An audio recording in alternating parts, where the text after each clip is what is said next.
Leadership experts have been getting it wrong for decades. The secret to being an effective leader isn't about being more engaged. It's actually about being more detached.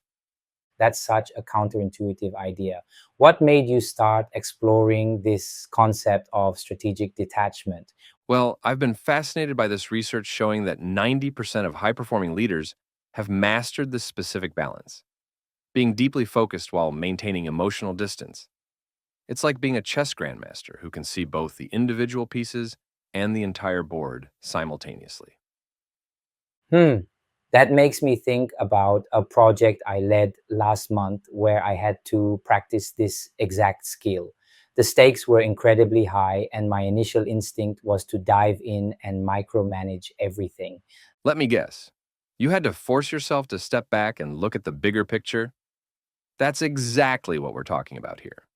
The research shows this kind of strategic detachment is actually a learned skill, not a personality trait. You know what's fascinating? The psychological barriers that make this so challenging.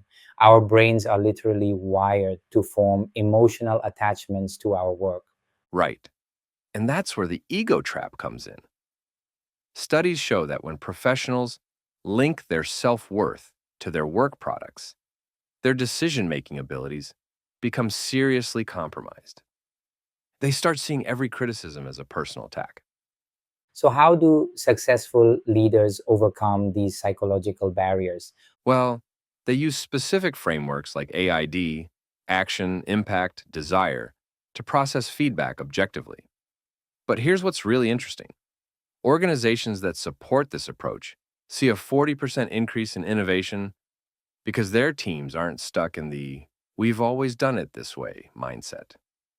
That reminds me of something I read about the sunk cost fallacy, how we tend to stick with failing projects just because we've invested so much time in them. Exactly. And that's where strategic detachment becomes crucial. Leaders who master this skill are 60% more likely to identify failing projects early and pivot resources to more promising initiatives.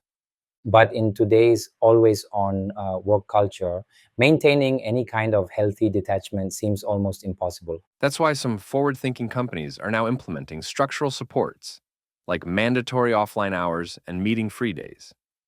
The data shows these policies can reduce burnout by up to 30%. You know what I find really interesting? How this applies specifically to fields like learning and development, where professionals pour their hearts into creating training programs. Oh man, that's such a perfect example. Studies show that instructional designers who maintain professional distance are 45% more likely to successfully implement learner feedback. They're able to turn criticism into actionable improvements instead of taking it personally. The implications for organizational resilience are pretty significant too, aren't they? Absolutely fascinating. Companies led by strategically detached leaders show 50% better adaptation to market changes. They're able to make tough decisions without getting bogged down by emotional attachments to past strategies. Well, this has given me a completely new perspective on effective leadership. Any final thoughts for those wanting to develop this skill? Here's what I think is crucial to remember. Strategic detachment isn't about caring less.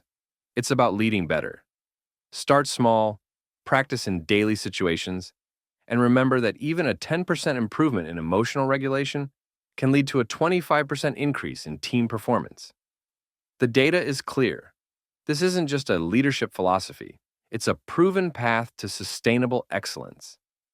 That's such a powerful way to frame it. It's really about emotional wisdom rather than emotional distance. Exactly.